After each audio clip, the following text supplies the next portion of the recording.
Well, after the Super Bowl, we got a huge surprise. The Cloverfield Paradox hit Netflix. So now that I've seen all three Cloverfield movies, time to rank them worst to best. How would you rank these movies? Let me know in the comments.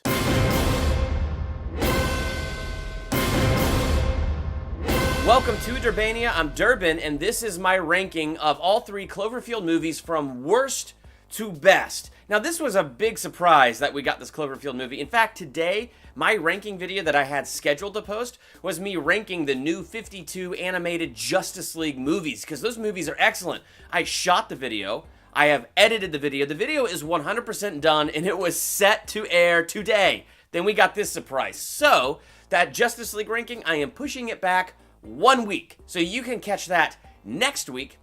And then today, I'll be ranking Cloverfield. And I can't wait to hear from you how you would rank these Cloverfield movies. So let's talk about it in the comments. Number 3, Cloverfield. Now, I saw Cloverfield once, right when it opened on the big screen. My wife and I, we went on a date. We saw it right when it opened. And it's not like it's the worst movie ever made, but I've had zero desire to go back and watch it again. And even after getting surprised with the, Cloverfield Paradox and kind of the ways they tied it to the first one and things like that, it's still like I'm kind of curious to see this one again, but I am still in no hurry to pick this one back up. And for me, one of the big things that I really did not like about this movie was that it was found footage. Now, every once in a while, there's a movie like Chronicle where it's like, you know what, I'm fine with the found footage. But overall, I don't like found footage movies. I can't get behind why is the person still filming? Like, I just don't understand it. And I get the paradox in me talking about this. I mean, my gosh, I love superhero movies. A dude dresses up like a bat and beats up thugs in the street. Another dude wears blue tights and a red cape, shoots lasers out of his eyes and flies. And yet, I find it unrealistic somebody would keep recording in a found footage movie. Still filming? Yeah. People are gonna want to know, how it all went down. Well, whatever that means, that's just where I am in life right now. I know I need to grow and I need to be a better person. Plus, one of the things that drove me nuts about it is how convenient that this dude is taping over the tape of the lead dude and the girl he loves and all their, date and day out thing, whatever. And so every time he stops the camera to look at footage with his friends, we, the audience, see the exact footage that we need to see of the love story to try to develop that relationship. I mean, stuff like that, it bugs me. It did have a lot of great scenes, did some cool things with the big giant monster, the little monsters, and other things that were going on in this movie. Overall, it didn't do a terrible job. If it wasn't found footage, I probably would have liked it better, but something about it being found footage just kind of killed it for me. There's a monster in the city! Put down the freaking camera and run! Number 2, the Cloverfield Paradox. This one is still not my favorite in the franchise, but I really did enjoy this one. And one of the things that I really liked about it was going into it as cold as we went into it. It's been really cool to see the marketing they do with these Cloverfield movies since 10 Cloverfield Lane.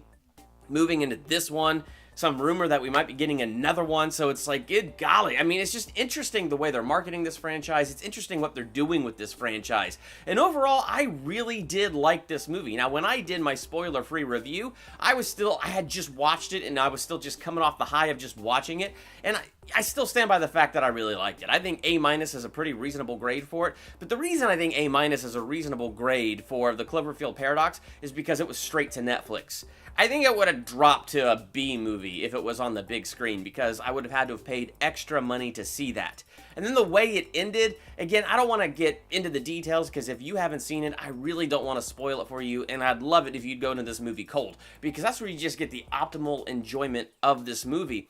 But there were parts of the ending and how they closed the story that it felt like, okay, so let's just bring this to a close, let's make this really convenient, and boom, here we go. And I'm just like, really?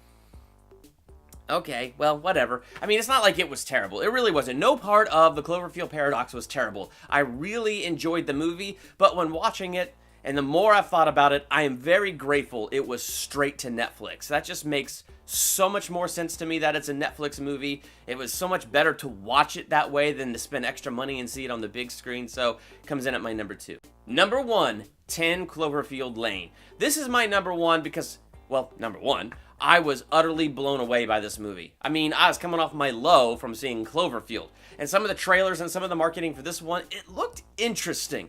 So I was kind of like, okay, I'm curious to see what they're going to do with this. But man, I went in with the lowest of low expectations, and I was blown out of the water. In fact, one of the things that just amazes me about this movie is, like, 90% of this movie is one set. It's 3 actors. And on this one set, and with just 3 actors, they had to pull us into this story.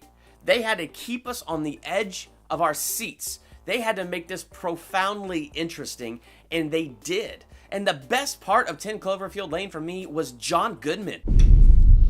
I'm going to keep you alive. Oh my gosh! The dude is awesome. I mean, I always liked John Goodman, but this was incredible to see him play the crazeball psychopath monster that he was. And that was also an interesting concept. So you watch Cloverfield, and you know there's a big monster outside in the world somewhere. Like, you know that. You know something weird is going on in the world. The world is now full of monsters.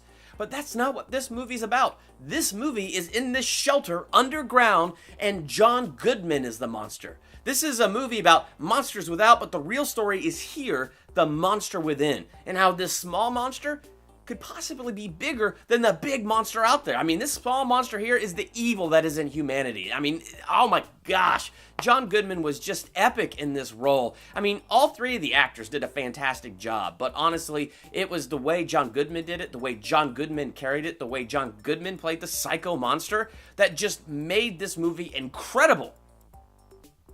I need to watch this movie again.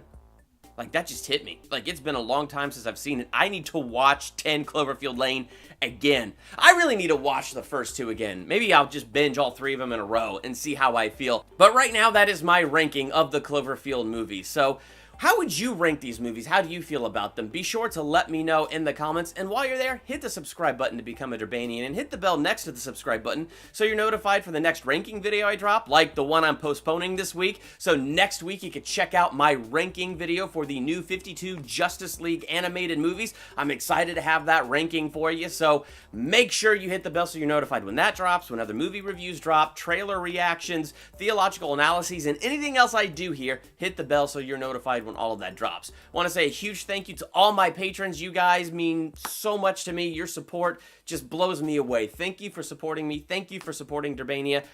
I really couldn't do this without you. So thank you all so much. I'm Durbin. Thanks for checking out Durbania.